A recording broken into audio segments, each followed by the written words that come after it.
दोस्तों नमस्कार, आदाब, सत श्री अकाल। उर्मिलेश ऑफिशियल के इस कार्यक्रम में आपका बहुत बहुत स्वागत है। मैं हूं उर्मिलेश। कर्नाटक के गृह मंत्री प्रियांक खड़गे की चिट्ठी जो मोहन भागवत जी को लिखी गई, आरएसएस के चीफ को, वो विवाद अब इतना बढ़ गया है कि वो कर्नाटक और महाराष्ट्र, यानी जहां पर आरएसएस का मुख्यालय है नागपुर, तो बंगलुरु और नागपुर तक सीमित नहीं रह गया है। ये अखिल भारतीय डिबेट का विषय बन गया है। जहां भी देखिए वहां चर्चा है। देश के शायद ही किसी राज्य में जो मेन स्ट्रीम मीडिया है, बड़े अखबार हैं अंग्रेजी के या अलग अलग क्षेत्रीय भाषाओं के, वहां ये डिबेट नहीं पहुंची है। हर जगह इसकी चर्चा है। और इस बीच में पूरी बहस के दौरान जो, अगर मैं देशज भाषा में कहूं तो, छौंका लगा दिया है बीजेपी के एक बड़े नेता ने, जो कैबिनेट मंत्री रह चुके हैं, पार्लियामेंटेरियन हैं, और उनका नाम है रमेश जिगाजिनागी। अब रमेश जी बीजेपी के नेता हैं, लेकिन इनकी शुरुआत जनता दल के दौरान हुई थी। इन्होंने अपने राजनीतिक करियर की शुरुआत जनता दल के साथ की, फिर ये रामकृष्ण हेगड़े की लोक शक्ति के साथ चले गए, फिर इसके बाद ये जनता दल यू में भी रहे, और अब 2004 से भारतीय जनता पार्टी में है। तो रमेश जिगाजिनागी ने प्रियांक खड़गे पर कटाक्ष करते हुए कहा, या उनकी आलोचना करते हुए कहा कि भाई ये दलित जो पृष्ठभूमि के लोग हैं उनको आरएसएस पर इस तरह से बोलने की क्या जरूरत है। और फिर ये भी कि जो आरएसएस पर बोलता है राजनीति में, वो टिक नहीं पाता है, उसका राजनीतिक भविष्य जो है अंधकारमय हो जाता है, कुछ इस अंदाज में उन्होंने कहा। अब ये स्वयं उसी सामाजिक पृष्ठभूमि से आते हैं, डिप्रेस्ड क्लास जिसको कह लीजिए, वंचित समाज कह लीजिए, वहीं से आते हैं, लेकिन काफ़ी ताकतवर नेता हैं। और संयोग है कि अब बीजेपी में है। एक जमाने में बीजेपी की आलोचना भी करते रहे हैं, और मजे की बात है कि बीजेपी में रहते हुए भी उन्होंने आलोचना की। एक बार उन्होंने बयान दिया था, और वो बयान मेरे पास है, मैंने देखा उस समय की कटिंग, और उन्होंने कहा कि बीजेपी में दलित समाज से आए हुए नेताओं को ज़्यादा महत्व नहीं मिलता, उनका प्रमोशन नहीं हो पाता, एक सीमा तक ही वो रह पाते हैं, इस तरह की बात उन्होंने कही। लेकिन वही रमेश जी अब प्रियांक खड़गे को चेतावनी दे रहे हैं कि दलित नेता क्यों आरएसएस पर बोलेगा, आरएसएस के बारे में पर प्रहार करेगा, इसकी क्या जरूरत है, और ऐसा जो करता है वो राजनीति में आगे नहीं बढ़ पाता। तो आप बढ़ गए, अब आप चाहते हैं कि वो ना बढ़े। भाई वो तो गृह मंत्री हैं कम से कम, उनके पिता तो राष्ट्रीय अध्यक्ष हैं देश की सबसे पुरानी पार्टी के, मल्लिकार्जुन खड़गे, तो आप सामने देख रहे हैं। तो ये जो बहस है कि दलित समाज को, ऑप्रेस्ड कम्युनिटी को आरएसएस से नहीं टकराना चाहिए, ये क्या मतलब है? और टकराना कोई आमने सामने सर थोड़े एक दूसरे से लड़ाना है। टकराने का मतलब एक चर्चा, एक विमर्श, बहस, सवाल जवाब, ये तो अधिकार सबका है डेमोक्रेसी में। प्रियांक खड़गे ने कौन सा अपराध किया है? उन्होंने यही कहा ना कि भाई आपको बताना चाहिए अपने बारे में, आप इतनी बड़ी ताकत हैं, दुनिया के सबसे बड़े एनजीओ हैं, आपका कोई हिसाब किताब नहीं है। और दूसरी बात यह है कि आप सबको डायरेक्ट कर रहे हैं, लेकिन आप स्वयं रजिस्टर्ड नहीं है। तो उनका बयान था आरएसएस चीफ का कि हिंदू धर्म भी रजिस्टर्ड नहीं है। अब इतना ये बेतुका बयान है। बहुत सारे लोग जो आरएसएस के होंगे मुझसे नाराज होंगे कि आप बेतुका क्यों कह रहे हैं, लेकिन आप ये बताइए कि क्या हिंदू धर्म, क्रिश्चियन धर्म, इस्लाम धर्म, इनमें तो समानता हो सकती है कि ये धर्म है, रिलीजन है, लेकिन क्या आरएसएस, विश्व हिंदू परिषद, इस तरह के जो संगठन है, क्या ये कोई धर्म है? अरे भाई ये तो संस्थाएं हैं, ये तो संगठन है, ऑर्गेनाइजेशन है, और सबकी राजनीतिक महत्वाकांक्षा है। धर्म के नाम पर इनके सबके राजनीतिक मंसूबे हैं, तो इनका धर्म से क्या लेना देना? धर्म का नाम लेते हैं लेकिन राजनीतिक काम करते हैं। कहते हैं आप अपने को सांस्कृतिक, लेकिन हर राजनीतिक गतिविधि में भाग लेते हैं। जिसको चाहते हैं उसको कोई बड़ा पद दिलवा देते हैं। कई राज्यों में तो मुख्यमंत्री आरएसएस के कंसल्टेशन के बगैर हुए ही नहीं। ये भी कहा जाता है कि केंद्र के नेता कुछ चाहते थे और हुआ कुछ, ऐसे भी कुछ राज्य हैं देश में। तो ये आरएसएस के चीफ अगर अपने संगठन को हिंदू धर्म से तुलना करते हैं तो ये मैं समझता हूं कोई भी ऐसा व्यक्ति जो आरएसएस का नहीं है, चाहे जिस संगठन का भी हो, इंडिपेंडेंट कोई भी आदमी ये बात बिल्कुल नहीं मानेगा। उनके प्रति सम्मान आदर रखता हुआ भी आदमी नहीं रखेगा कि भाई ये कैसी बात आप कह रहे हैं कि हिंदू धर्म और आरएसएस दोनों एक तरह की संगठन है, इसलिए रजिस्ट्रेशन की जरूरत नहीं है। ये गैरवाजिब है। बहरहाल हम बस इस पर आज नहीं कर रहे हैं, हम बस ये कर रहे हैं कि क्या वाकई दलित समाज और आरएसएस के प्रति इतना बेहतर तालमेल रहा है हमारे समाज में, हमारे इतिहास में, कि उसको उस पर बात ही नहीं करनी चाहिए, कमेंट ही नहीं करना चाहिए। बहुत सारे नेताओं ने बीजेपी के, आरएसएस के अतीत में यह भी कहा है, हाल की कंट्रोवर्सी में भले न कहा हो, कि बाबा साहब भीमराव अंबेडकर के साथ कांग्रेस ने नाजायज किया, उनके साथ अन्याय किया, जाति की। और बाद में यह भी कहा गया कि बीजेपी से पहले जनसंघ बना था पहले, लेकिन ये वो कहते हैं कि नहीं, आरएसएस के साथ, यहाँ तक कि सावरकर के साथ भी बता देते हैं जो हिंदू महासभा के नेता थे, कि उनके अच्छे रिश्ते थे, आरएसएस को अप्रिशिएट करते थे भीमराव अंबेडकर साहब। ये भी कहते हैं, वो तो गांधी जी के लिए भी कहते हैं कि उन्होंने भी आरएसएस को अप्रिशिएट किया। पता नहीं नेहरू जी को शायद छोड़ देते हैं, जिसको देखिए उसी को कह देते हैं कि आरएसएस को उन्होंने आकर के अप्रिशिएट किया, हमारी शाखा में आए और उन्होंने देखा। अंबेडकर साहब के भी बारे में कहते हैं। लेकिन दोस्तों, डॉक्टर बी आर अंबेडकर ने डिप्रेस्ड क्लासेस को, जो उस वक्त डिप्रेस्ड क्लासेस शब्द वो यूज करते थे अक्सर, जिसको हम बाद में एससी कम्युनिटी कहते हैं, एससी एसटी कहते हैं, तो कभी भी भारत में अनुसूचित जाति जनजातियों के बारे में डॉक्टर बी आर अंबेडकर ने आरएसएस, हिंदू महासभा या इस तरह के हिंदुत्ववादी संगठनों को कभी नहीं माना कि वो अनुकूल हैं इनके। कभी नहीं ये स्वीकार किया कि किसी भी तरह से इनके साथ कोई अलायंस या कोई एकता, एकजुटता बनाई जा सकती है। और यही कारण है कि वो कभी नहीं बनी। वह तो सीधे सीधे कहते थे, सीधे, कहीं छुपी हुई बात नहीं है। अब मैं आपको पढ़ के सुना देता हूं। कांग्रेस पार्टी से डॉक्टर बी आर अंबेडकर के जो रिश्ते थे वो भी जग जाहिर हैं। उस पर भारतीय जनता पार्टी, आरएसएस के लोगों को बताने की जरूरत नहीं, वो सब जानते हैं कि डॉक्टर बी आर अंबेडकर ने कानून मंत्री के पद से नेहरू कैबिनेट से इस्तीफा नाराजगी में दिया था, और उन्होंने 4 पॉइंट बताए थे अपने रेजिग्नेशन में। 3-4 बड़े प्रमुख पॉइंट थे, और वो बहुत महत्वपूर्ण है। उस पर बहस होती है, चर्चा होती है, बहुत सारे लोग रिसर्च भी कर रहे हैं उस पर। लेकिन यह भी तो मानना पड़ेगा कि वो नेहरू कैबिनेट में कैबिनेट मंत्री थे, कानून मंत्री थे। आरएसएस बीजेपी की किसी संगठना में या किसी सरकार में या किस में नहीं थे, वो नेहरू कैबिनेट में थे। ये भी तो आपको मानना पड़ेगा। आपको यह भी मानना पड़ेगा कि कांग्रेस के बहुमत ही नहीं बल्कि कांग्रेस के प्रचंड बहुमत वाली संविधान सभा में वो ड्राफ्टिंग कमेटी के चेयरमैन थे कॉन्स्टिट्यूशन की, और उनको चेयरमैन बनाने का काम, चेयरमैन बनाने का फैसला नेहरू और सरदार पटेल से विमर्श के दौरान महात्मा गांधी ने पेश किया था। महात्मा गांधी के सजेशन पर डॉक्टर बी आर अंबेडकर बने थे। इनफैक्ट बी आर अंबेडकर का नाम आने से पहले नेहरू के दिमाग में किसी और विदेश के किसी बड़े कानूनविद का नाम था, लेकिन गांधी ने रूल आउट किया कि नहीं, बाहर से हमें नहीं लेना है, और डॉक्टर अंबेडकर लिए गए। अंबेडकर साहब और गांधी दोनों के बीच में कितनी खटास थी, ये पुणे पैक्ट से पहले हम सब जान चुके हैं।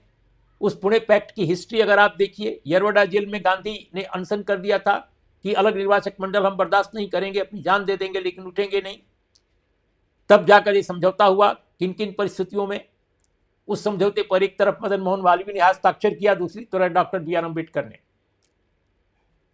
महात्मा गांधी की तरफ से मदन मोहन मालवीय ने सिग्नेचर किया था, और भी बहुत सारे नेता थे। लेकिन मैं ये कहना चाहता हूं कि कांग्रेस से जो रिश्ते थे डॉक्टर बी आर अंबेडकर के, वो बिल्कुल वेल डिफाइंड है। कहीं सहयोग था और कहीं विरोध था। जब देश आजाद नहीं हुआ था उसके पहले भी हमने देखा कि राउंड टेबल जो कॉन्फ्रेंस थी लंदन में, पहली दूसरी, सब में कांग्रेस के नेताओं से डॉक्टर बी आर अंबेडकर के बिल्कुल अलग स्टैंड होते थे, और जमकर लड़ाई होती थी आपस में। लेकिन फिर चर्चा भी होती थी, सहयोग भी होता था। वायसराय की एग्जीक्यूटिव काउंसिल में जब लेबर मेंबर थे डॉक्टर बी आर अम्बेडकर, देश की जनता के लिए जितने बड़े काम उस दौर में किए गए वो डॉक्टर बी आर अम्बेडकर द्वारा किए गए, और उसको कांग्रेस के अनेक नेताओं ने स्वीकार किया। तो कांग्रेस और बी आर अम्बेडकर के खट्टे मीठे जो संबंध है वो अपनी जगह है, और डॉक्टर बी आर अम्बेडकर ने जो आलोचना की कांग्रेस की उसमें दम है। उस समय भी दम था, आज भी दम है, इसमें कोई दो राय नहीं है। लेकिन आरएसएस को और हिंदू महासभा को तो उन्होंने कभी इस लायक ही नहीं समझा कि उस पर कोई एसोसिएशन हो, किसी तरह का समन्वय हो, किसी तरह से उसके साथ तालमेल हो। उन्होंने सिरे से खारिज किया। और हिंदुत्व की विचारधारा जो आरएसएस और आज की भाजपा की विचारधारा है, भाजपा के अनेक नेता कहते हैं कि अम्बेडकर साहब तो कांग्रेस ने अम्बेडकर साहब का विरोध किया, उनको चुनाव हरवा दिया 1952 का, पहला दूसरा दोनों चुनाव उन्होंने हरवाया। ये बात सही है कि 1952 का चुनाव जो अम्बेडकर ने लड़ा बॉम्बे से, उसमें कांग्रेस पार्टी ने जो उम्मीदवार खड़ा किया वही जीता। और कांग्रेस के मिस्टर एस के पाटिल और इसके अलावा कम्युनिस्ट पार्टी के, अनडिवाइडेड कम्युनिस्ट पार्टी के जो नेता थे मिस्टर एस ए डांगे, इन सब ने मिलकर डॉक्टर बी आर अम्बेडकर को हराने की पुरजोर कोशिश की और उसमें वो कामयाब हुए। कहा तो ये भी जाता है कि सावरकर का भी सहयोग लिया गया क्योंकि बॉम्बे का मामला था। लेकिन दोस्तों हमें यह नहीं भूलना चाहिए कि आरएसएस बीजेपी को लेकर तो डॉक्टर बी आर अम्बेडकर के दिमाग में किसी भी तरह का भ्रम नहीं था। उनकी विचारधारा जो हिंदुत्व की विचारधारा है उसको साफ शब्दों में वो कहते हैं, मैं कोट कर रहा हूं, जो उनकी किताब है पाकिस्तान अथवा भारत का विभाजन, वह बाकायदे उनके वांग्मय में कलेक्टेड है। उनका जो कलेक्टेड वर्क्स है उसमें एक संग्रहित है। उस पर उसके 365वें पेज पर कहते हैं डॉक्टर बी आर अम्बेडकर, जिसको भारत सरकार ने छापा है, कि अगर वास्तव में हिंदू राज बन जाता है तो यह इस देश के लिए भारी खतरा पैदा होगा। हिंदू कुछ भी कहें, उनका हिंदुत्व स्वतंत्रता, समानता और भाईचारे के लिए बड़ा खतरा है। इस आधार पर यह प्रजातंत्र के लिए अनुपयुक्त है। हिंदू राज को हर कीमत पर रोका जाना चाहिए। ये बात कहते हैं डॉक्टर बी आर अम्बेडकर। तो जो प्रियांक खड़गे को, जो दूसरे जो बीजेपी से आए हुए जो नेता हैं रमेश जिनागी, वो जिस तरह की भाषा में कह रहे हैं कि एक दलित को ऐसा नहीं करना चाहिए, इसका क्या मतलब है? क्या कोई मतलब समझा पाएंगे वो? किसी भी तरह से दलित समाज, इस देश का वंचित समाज, वो आरएसएस को अपना एलाई कैसे मानेगा? यहां तक कि डॉक्टर बी आर अम्बेडकर ने अकाली दल और आरएसएस को खतरनाक संगठन कहा था और बाकायदे संसद में कहा था, और उस समय तक उन्होंने इस्तीफा भी नहीं दिया था, तब की बात है। और प्रिवेंटिव डिटेंशन पर बहस चल रही थी। उस वक्त डॉक्टर बी आर अम्बेडकर ने यह बात कही थी कि किस तरह के खतरनाक संगठन ये हैं। तो ये जो बातें कही जा रही हैं, मैं समझता हूं कि इनका कोई सिर पैर नहीं है, और ये केवल रमेश जी नहीं कह रहे हैं, बहुत सारे आरएसएस बीजेपी के नेता कहते हैं कि अम्बेडकर साहब तो अच्छे हैं और दलित समाज के लिए हम जितना काम कर रहे हैं अम्बेडकर साहब के रास्ते पर चलते हुए कर रहे हैं। इस तरह की बात भी कहते हैं, क्योंकि उनके जन्मदिन पर और उनके परिनिर्वाण दिवस पर वो जाकर उनकी मूर्ति पर फूल और माला चढ़ा देते हैं, तो इसलिए मान लेते हैं। अब प्रियांक खड़गे चूंकि अड़ गए हैं, प्रियांक खड़गे ने यह सवाल उठा दिया है, ये गले की हड्डी बन गया है। ये बड़ी मुश्किल पैदा कर रहा है, रियली ये बहुत मुश्किल पैदा कर रहा है, क्योंकि एक दलित नेता ने, एक बड़े नेता ने, वो भी स्टेट का गृह मंत्री जो दलित पृष्ठभूमि से आया है, वो ये सवाल उठा रहा है। ये असल पेच यहीं फंसा है। आरएसएस परेशान है। अगर अपर कास्ट का कोई व्यक्ति होता, ओबीसी कम्युनिटी का भी होता, तो काम चल जाता। लेकिन भारत के वंचित समाजों से आए एक नेता ने, जो कि एक स्टेट का गृह मंत्री है, वो ये सवाल उठा रहा है आरएसएस पर। इसीलिए बार बार अंबेडकर का सहारा लेने की कोई कोशिश करता है, कभी कुछ करता है, कभी कुछ करता है। कभी किसी दलित नेता से बयान दिलवाया जाता है उनके खिलाफ कि आप ये क्यों कर रहे हैं, आप तो मिट जाएंगे, आप वजूद नहीं रहेगा राजनीति में आपका, क्योंकि आरएसएस से टकरा करके आप कुछ नहीं कर सकते हैं। इस तरह की बात कही जा रही है। दोस्तों, अम्बेडकर ने 1927 में बहिष्कृत भारत में जो लेख छापे थे कई लोगों के, और प्रबुद्ध भारत में भी बाद में, माने उसी के आसपास, जब भी उस दौर में अनेक लेखों में उन्होंने हिंदुत्ववादी विचारधारा को कैसे ये खतरनाक है देश के लिए, समाज के लिए, और खासकर वंचित समाज के लिए, इस पर बहुत सारी टिप्पणियां छापी थी अलग अलग वो अपने समय के लोगों द्वारा। और एक व्यक्ति जो स्वयं कहते हैं कि हम डिप्रेस्ड क्लास में पैदा हुए, हिंदू धर्म की डिप्रेस्ड क्लास की जाति में पैदा हुए, तमाम प्रताड़ना सही, तमाम तरह की उपेक्षा सही, तो हिंदू धर्म में पैदा होने यानी हिंदू समाज के एक डिप्रेस्ड क्लास में परिवार में पैदा हुआ, इस पर मेरा कोई वश नहीं था। ये डॉक्टर अंबेडकर को मैं कोट कर रहा हूँ, उनके शब्द जो हैं अंग्रेजी में जो लिखे गए उसका एक तरह से भावानुवाद मैं कर रहा हूँ। लेकिन याद रखो कि मैं इस धर्म के साथ मरूंगा नहीं। और उन्होंने सचमुच यही किया, उन्होंने इस धर्म को छोड़ा और बौद्ध बन गए। बुद्धिज्म को उन्होंने स्वीकार किया अपनी मृत्यु से कुछ समय पहले, और लाखों लोगों के साथ स्वीकार किया। यह भी एक असलियत है। तो जहां तक हिंदुत्व का प्रश्न है, जहां तक आरएसएस की विचारधारा का प्रश्न है, हिंदुत्ववादी विचारधारा का प्रश्न है, अंबेडकर सिरे से उसको खारिज करते हैं। अरे, मनुस्मृति को जो व्यक्ति जलाता है उसके बारे में आप कैसे मान सकते हैं कि आरएसएस और हिंदुत्ववादी विचारधारा से उसका कहीं से कोई तालमेल हो सकता है? कहीं से। जो एनिहिलेशन ऑफ कास्ट किताब है, जो एक भाषण था, जो एक बुकलेट के रूप में छपा और बहुत पॉपुलर हुआ, जिसे आज दुनिया पढ़ती है, उस किताब में अनेक बार वो कह चुके हैं कि ये हिंदुत्व का जो विचारधारा है, ये हिंदुत्व का जो दर्शन है, वो डेमोक्रेसी के खिलाफ है, वो एक अच्छे समाज के निर्माण के विरुद्ध है, वह देश के विरुद्ध है, वह देश का निर्माण ही नहीं होने देगा। एक असलियत में जो राष्ट्र का निर्माण होता है वो होने नहीं देगी ये विचारधारा, जो वर्ण और जाति आधारित है। डॉक्टर अंबेडकर ये भी कहते हैं। बहुत सारे लोग कहते हैं कि डॉक्टर अंबेडकर ने आरएसएस पर या दूसरे और हिंदुत्ववादी संगठनों पर कुछ भी नहीं कहा, लेकिन बाबा साहब के तो पूरी विचारधारा में ये साफ साफ है कि हमारे समाज के दो दुश्मन हैं। सबसे बड़े जो हमारे यहाँ विकास में, राष्ट्र निर्माण में, समाज के उत्पीड़ित और वंचित तबकों के उन्नयन में जो सबसे बड़ी जो अवरोध करने वाली, जो जो जो जो उसमें आड़े आने वाली जो शक्तियां हैं, वो दो हैं, पूंजीवाद और ब्राह्मणवाद। खुलेआम कहते हैं। और कौन नहीं जानता कि पूंजीवाद और ब्राह्मणवाद का मतलब किसी जाति से इसको न जोड़िए, इसको कांशीराम के शब्दों में कहूं तो मैं मनुवाद कह सकता हूं। तो ये मनुवाद और पूंजीवाद, इन दोनों को आज जो रिप्रेजेंट करने वाली ताकत है वो कौन है, ये समझना कठिन नहीं है।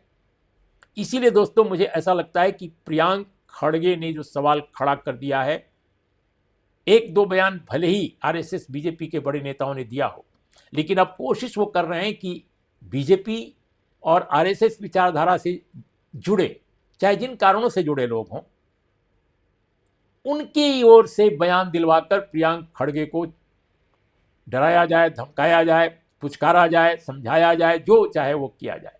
तो ये जो रमेश जी हैं, जो पार्टी के बड़े नेता हैं, पूर्व मंत्री हैं, ये जो बयान दे रहे हैं, बहुत सारे लोग समझ नहीं पाए कि वो ये बयान क्यों दे रहे हैं। वो बयान देने के पीछे यही कारण है, वो स्वयं सामाजिक पृष्ठभूमि उनकी वंचित समाज है, तो वो शो कर रहे हैं कि भाई मैं तो आपकी नेकनियति में कह रहा हूँ, मैं आपकी भलाई में कह रहा हूँ कि राजनीतिक रूप से बहुत मुश्किल है आरएसएस से टकराना, और आरएसएस से जो टकराता है वो राजनीतिक रूप से टिक नहीं पाता है। तो ठीक है, वो रिस्क लेने को तैयार हैं अगर प्रियांक खड़गे, तो ये जनता का अधिकार है, जनता के अधिकार क्षेत्र में है कि किसका पक्ष मजबूत है, प्रियांक खड़गे सही कह रहे हैं या मोहन भागवत सही कह रहे हैं। तो इसलिए ये लड़ाई, ये जो मुद्दा है संघर्ष का या विमर्श का, ये दरअसल कर्नाटक की राजनीति का नहीं है, और न तो ये बंगलुरु बनाम नागपुर का मामला है। ये दरअसल धीरे धीरे अखिल भारतीय बनता जा रहा है। देखिए इस विमर्श की क्या नियति होती है। तो इन शब्दों के साथ दोस्तों आज इतना ही। नमस्कार, आदाब, सत श्री अकाल।